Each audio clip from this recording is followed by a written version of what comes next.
Mais au final, ce ne sont pas les Hirschfeld qui vont faire du voyage de Chaplin une expérience inoubliable.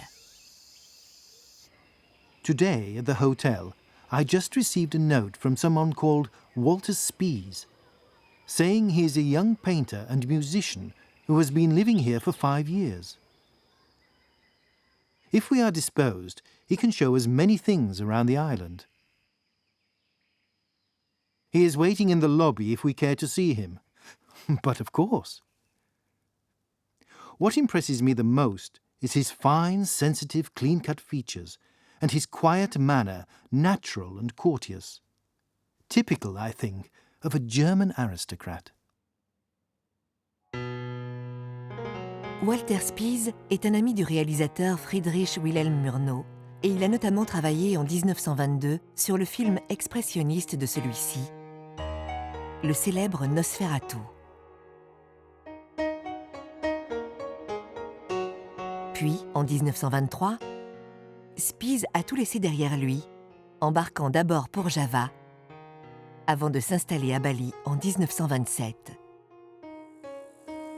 Spies est tombé amoureux de l'île et de cette culture dans laquelle l'art fait pleinement partie de la vie. Pour cette raison, il va être le guide parfait pour les Chaplin. Jour après jour, les danses et les cérémonies les plus rares se succèdent et il est absolument impossible pour Charlie d'en détacher les yeux, tant et si bien que Spies, Sidney et lui ne rentrent parfois pas avant 3 ou 4 heures du matin. One day, Spies takes us into the interior of the jungle, to a remote village. After an hour of walk, we witness a ceremony of flagellation that is a special offering to the gods of the temple. I film the maidens, taking their place in the large circle formed by the crowd. The priest, wrapped in a toga, with hair that falls about his shoulders like a dervish's, goes through a great deal of abracadabra.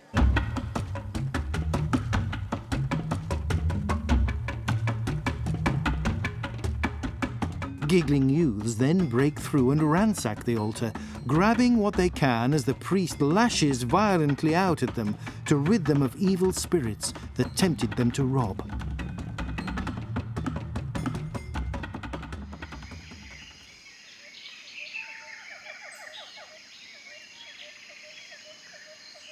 Entre les danses et les cérémonies, Walter Spies emmène aussi les Chaplin pour de longues promenades en forêt, au cours desquelles il est souvent question de cinéma.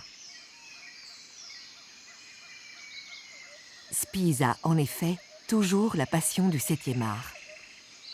Il a récemment collaboré à l'écriture d'un film intitulé « L'île des démons », entièrement tourné à Bali par une équipe allemande.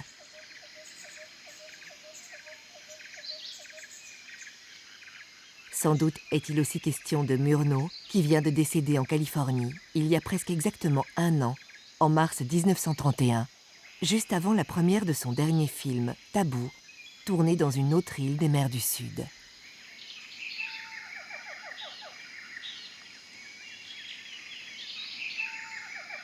La rencontre avec les singes balinais est aussi pour Charlie un peu l'occasion de retrouvailles cinématographiques, puisqu'il a joué avec de lointains cousins de ceux-ci dans son film « Le Cirque ».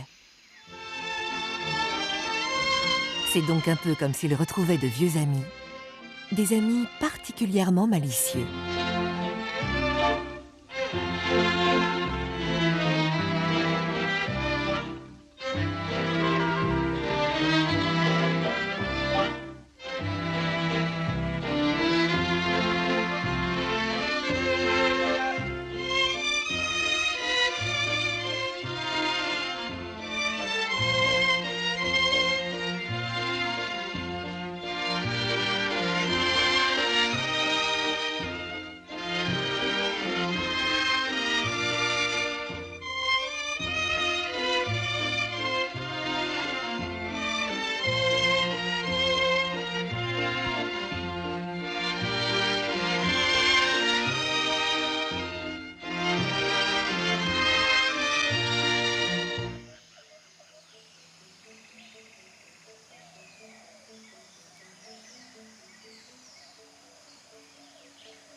Sometimes we also dine at Walter Spee's house. It is a beautiful bungalow with a thatched roof situated on the brink of a ravine with a rushing river below. It is swarming with pets of all kinds, dogs and birds, monkeys. His little zoo, he calls it.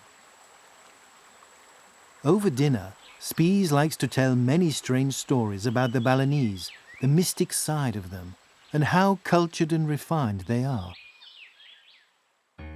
Then, later at night, Spies always plays on the piano several of his Balinese compositions, which seem to defy all musical notations.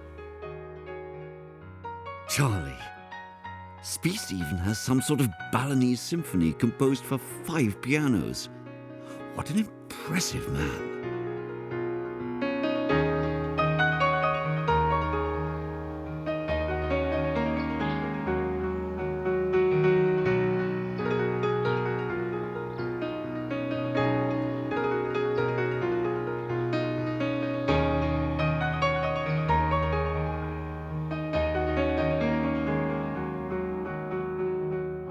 Mais ce pourquoi Spies est peut-être le plus connu, c'est son style de peinture unique en son genre, combinant techniques expressionnistes et surréalistes avec des scènes typiquement balinaises.